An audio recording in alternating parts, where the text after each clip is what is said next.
So ayan, so this is the final video ng ating review about chemical bond.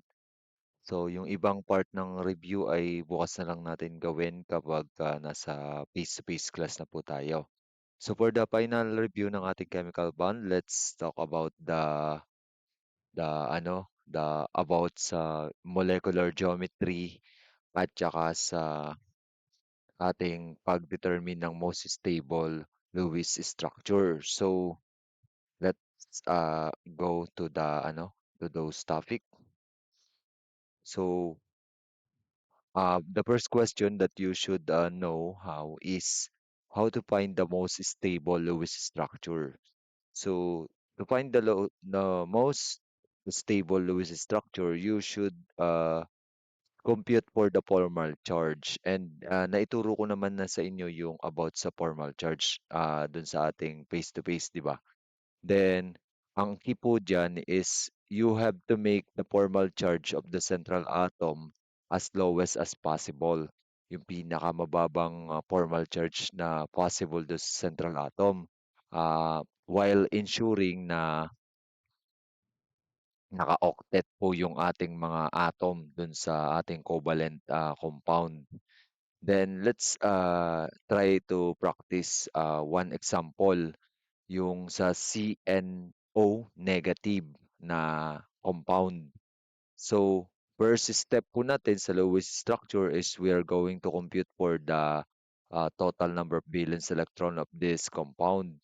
So, for the carbon, wala siyang subscript, kaya 1 times 4 ang kanyang valence electron, so equals 4. Then, ganun din po ang nitrogen. Wala po tayo nakikita subscripts, ibig sabihin po 1 yon. Times the valence electron niya is 5. Then oxygen po ganun din, 1 din times the valence electron niya ay equals to 6. Then i-a-add niyo po yung total ng kanilang valence electrons. And then since meron po tayong nakikitang charge dito guys, mag-a-add po tayo ng plus 1. Pag negative po yung nakikita natin, mag-a-add po tayo. Pag positive po, magma-minus. So since negative siya, mag-add tayo ng plus 1. So ang total valence electron natin ay 16 valence electron for this compound. Now, we are going to decide kung sino po yung central atom. Ang decision, pagka may nakita tayong carbon, automatic carbon ang ating central atom. Then, hindi po natin basta-basta pwedeng ilagay na nakasurround sa carbon yung nitrogen at saka oxygen. Since magkaiba po yung substituent natin, ide-determine pa rin natin sa dalawa kung sino yung mas magiging center sa dalawa following the carbon. Ang decision po natin diyan ay kung sino po yung mas less electronegative 'pag magkaiba ang substituent. So, ang mas less electronegative po natin is the nitrogen at ang most electronegative po natin is the oxygen. So, that's why ang pinaka nasa gilid ay oxygen. So, after po ng carbon, yung po sunod nating less electronegative which is nitrogen. Then ang pinaka nasa gilid po natin ay oxygen. So, this is the central atom, and then this is the substituent, itong dalawa. Pero yung dalawang substituent natin, pag magkaiba po, ide-determine pa rin natin kung sino ang mas malapit dun sa central atom. At ang mas malapit natin is nitrogen kasi siya po yung mas less electronegative. So after that po, we're going to draw a chemical bond here. Then, ima-minus lang natin yung electrons na meron dito sa chemical bond na dinote natin dun sa ating total valence para malagay naman natin yung lone pair. So, ang bawat guhit po ay meron 2 electrons. So, 2, 4. So, ima-minus natin sa 16 ang 4. So, 16 minus 4 equals 12. So, yung 12 na pong yun ang panglagay natin ng lone pair. Uunahin muna natin itong mga substituent bago yung central atom. So, substituent muna tayo. So, 2, 4, 6, 8, 10. Pag okay na po ang substituent at na-fill up na po natin yung octet nila, is may natitira pa po tayong 2. Doon na natin ilalagay sa central atom. So, 12. So, bale 12 na po yung ating lone pair na pinil up. Then, after that, i-check po natin kung naka-octet na po yung bawat element natin sa structure. So, ang oxygen po, naka-octet na po siya kasi 2, 4, 6, 8. Ang nitrogen po naka-octet na rin, 2, 4, 6, 8. Pero ang carbon ay hindi pa. So since ang pinakamalapit kay carbon na pwede mag-donate ng electron ay nitrogen, ito po yung ating ipapang-share dito sa central atom. Ang lagi pong guys unang kinukuhanan ng lone pair ha, yung mga substituent. Ang carbon po, hindi po siya yung magdo-donate dito para meron ng panibagong bond. Ang nitrogen po kasi siya yung substituent. So magdo-donate po tayo ng ilang ano para maging 8 po yung ating carbon. Meron tayong 4 na kailangan i-donate kasi 4 pa lang po yung nasa around ng carbon. So saan tayo kukuha dito sa lone pair? So 2, 4. So i-donate po natin sa carbon, i-share para maging isang chemical bond. So magiging triple bond na po yan and kung mapapansin nyo, naka-octet na po yung carbon. Then, i-compute naman po natin ang kanyang formal charge. Since may charge po itong ating given, naka-bracket po siya. Basta may charge ha or ionic, may bracket po. Then negative.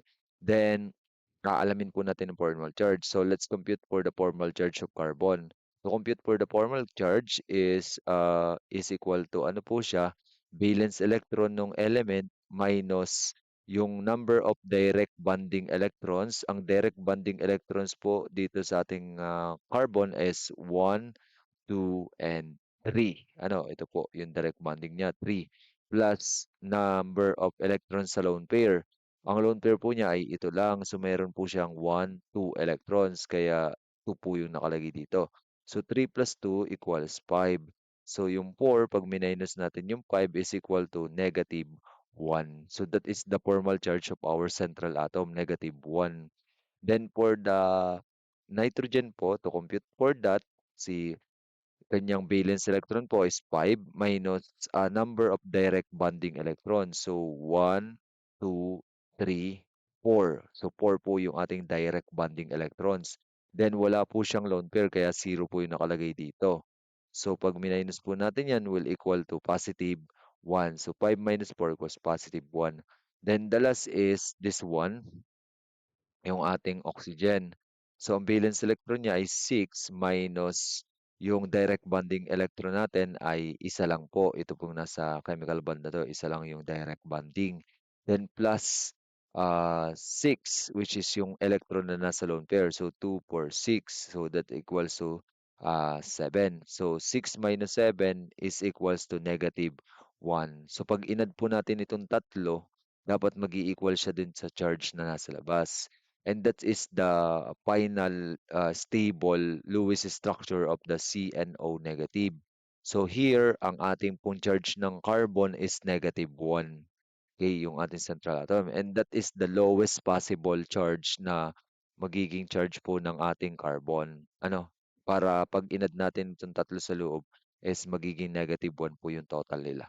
So that's the ano po dito sa ating given kung paano natin malalaman ang pinaka-stable na Lewis structure ng isang compound na covalent. So for next is how can we predict the molecular geometry? So mapipredict natin katulad nung sinabi ko sa inyo sa pamamagitan ng BSEPR theory. Ano yung BSEPR theory? Ang ibig sabihin po niyan ay valence shell electron pair repulsion. And we have some rules po dyan sa BSEPR. Meron po tayong mga type ng repulsion na nangyayari sa isang molecule. Ang una po is lone pair to lone pair repulsion. Siya po yung pinakamalakas, guys, yung strongest. Kanina po nakita niyo yung ano itsura ng lone pair, guys, ha. Kunyari, yung may nakadagay na pong electrons dun sa ating atom. Like here, yan. Ito po yung lone pair. Yung repulsion po nitong mga lone pair na to ang pinaka-strongest according to BSEPR theory. Then ang pangalawa pong malakas ay yung lone pair to bond pair. Ang bond pair na po na electron na tinutukoy is yung electron na nasa chemical bond. For example here, ito pong electron na nasa chemical bond, that is the bond pair electron. Then nagre-repulsion po siya dito sa lone pair at siya po yung pangalawa sa pinakamalakas. At ang pinaka-weakest po na repulsion is the bond pair to bond pair. Ibig sabihin po yung dalawa pong itong chemical bond na 'to at saka yung chemical bond na 'to, yung repulsion nila ang pinakamahina. Again, ang pinakamalakas po ay lone pair to lone pair. Then ang sunod po ay yung lone pair to bond pair. Then ang pinaka-weakest po is 1 pair to 1 bond pair. So I hope you remember that rules ng ating BSEPR theory. The next po is how can we determine which has the highest bonding angle? For example, sino po kaya ang mas mataas kay SeCl2 at saka SeBr2? There is some rule para po malaman natin kung sino mataas diyan sa mga kino-compare natin dito. Para masagot 'yan, ito po yung rule. Kapag po central atom, yung bond angle po ay directly proportional dun sa electronegativity ng central atom. For example, kapag kung sino po yung central atom na may mas mataas na electronegativity, yun po yung mas magke-create ng mas malaking bond angle. Given that na yung ating mga substituent dito sa central atom na 'to ay identical or parehas dun sa ikino-compare natin. Then dito naman po sa pangalawa, pagka naman po identical ang central atom tapos magkaiba naman substituent, ang atin naman pong rule sa substituent electronegativity, siya po ay inversely proportional. Ibig sabihin po, pag tumaas ang electronegativity ng substituent, mas bumababa po yung bond angle. Tapos kapag mas bumaba po yung electronegativity niya, mas tumataas po yung bond angle ng ating molecule sa according to sa rule ng BSEPR. Next po is now let us answer here. So, ang napapansin po natin sa given, magkaparehas po yung substituent. So, ang i-compare po natin sa kanya, central atom. And then remember po na kapag po central atom yung kino-compare natin dun sa dalawa kung sino mas malaking bond angle, ang tinitingnan po natin ay yung rule na ang EN difference niya ay directly proportional. Ibig sabihin din sa dalawa kung sino yung may EN difference, sorry, not EN difference, the electronegativity. Dito sa dalawa kung sino po yung mas malaki ang electronegativity, yun po yung mas malaki ang bond angle. So for the boron, pag tinignan natin sa periodic table, ang kanyang electronegativity ay 2.04. And for the aluminum, ang kanyang electronegativity is 1.61. So kung makapansin nyo, kung directly proportional sa central atom electronegativity ang bond angle, masasabi natin na mas malaki ang bond angle ni BCl3. Ano? So mas higher ang kanyang bond angle kasi according to rule, directly proportional ang electronegativity ng central atom sa kanyang bond angle. So, ibig sabihin, mas malaki po ang bond angle ng BCl3 kumpara kay AlCl3. For the next given po, ang nangyari naman po dito, identical ang central atom. Then, ang i-compare naman natin na electronegativity is yung kanilang mga substituent.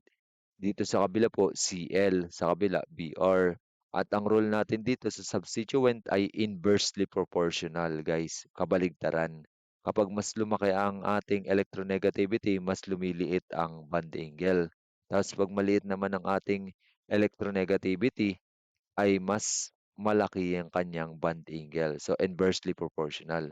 So now, let's try to compare ang electronegativity ng ating mga substituent. 3.16 ng chlorine. Tapos, ang boron, ang bromine ay 2.96. Kung mapapansin nyo, sino po yung mas malaki sa dalawa? Ang mas malaki sa dalawa ay yung ating chlorine. So that's why ang chlorine ang mas may itong SeCl2 mas mababa ang kanyang bond angle kasi inversely proportional. So ibig sabihin yung mas mababang electronegativity siya yung mas may mataas na bond angle at ang nanalo po sa bond angle sa dalawa na palakihan ay itong may mas mababang electronegativity. So siya po yung mas higher ang bond angle. Tandaan nyo lang guys pag substituent, substituent po, inversely proportional sa ating electronegativity yung bond angle. Okay? Since mas maliit ang bond angle nito, since mas maliit ang electronegativity nitong SeBr2, siya po yung may mas malaking bond angle, inversely proportional po. Okay? I hope you understand po yung mga konsepto na diniscuss dito sa chemical bond part 2. And I think this is my last video na maki-create para ma-provide sa inyong review kasi medyo na po, gabi na. Okay, so that's all for this video. God bless po sa ating quiz bukas, and bukas ko na lang po i-re-review o i-re-remind kayo or i-drill dun sa mga susunod na topic na hindi ko na kinayang i-discuss ngayon. So that's all for this video, and God bless you all tomorrow.